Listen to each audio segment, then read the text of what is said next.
Thanks. The first question I'd love to ask you is, what makes you a leader? I don't know. I think it's more about people, I guess, to some extent following. I don't think I'm not a sports person that's standing on a podium with a big premiership cup above me. My view on leadership is probably different to others. I think it's more about, figuratively speaking, about being born with a baton in your hand and you have a choice as to how far you can take it. And I think when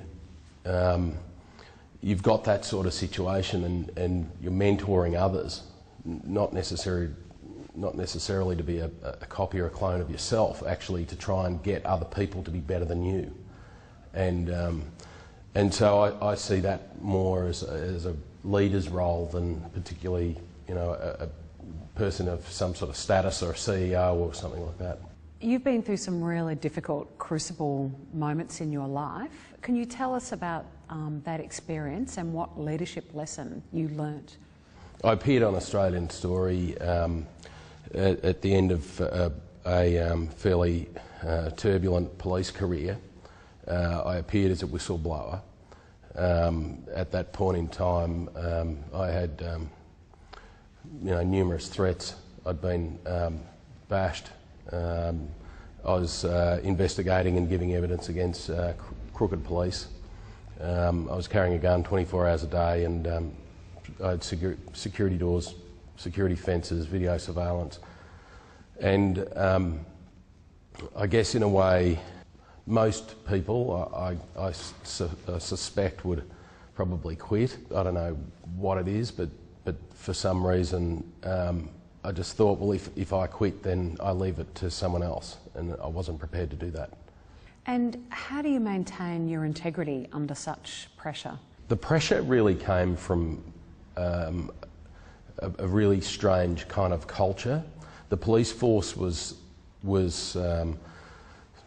I guess, to some extent a little bit out of control in that loyalty worked its way up, which it does in normal policing, because, I mean, let's face it, on any given day I'd be standing there with a sledgehammer about to hit someone's door in to do a raid, and I didn't have a firearm, so I'm then relying upon others behind me. And so loyalty does get quite high. In our situation, the environment in Victoria at that time was, there were numerous armed robberies, 1,000 a year when I first joined. There were police shooting criminals in Victoria more so than anywhere else. There were police being shot, and so this sort of pushed loyalty to an extent where it was, number one, it was loyalty no matter what or else. And so that you enter the police force, and when you have that situation, unfortunately, people that are prone to corruption or are indeed corrupt then just take advantage of that loyalty, so no one will say anything against them. And tell us about ethical leadership in your own words, what you think ethical leadership is. Ethics and leadership should go hand in glove, but inevitably, for whatever reason, people these days don't necessarily tie them together. We have numerous leaders, some around the world, and some of them simply aren't ethical. That doesn't necessarily mean they're not a leader. They're just not the sort of leader that we want. Ethics, to me, draws, well, in a difficult ethical dilemma, which no doubt in business they happen all the time, and as I see these days in my business, I think people have to draw upon the courage and what they know to be right. And the only way that we can do that is to actually stop every now and again and ask ourselves, who am I?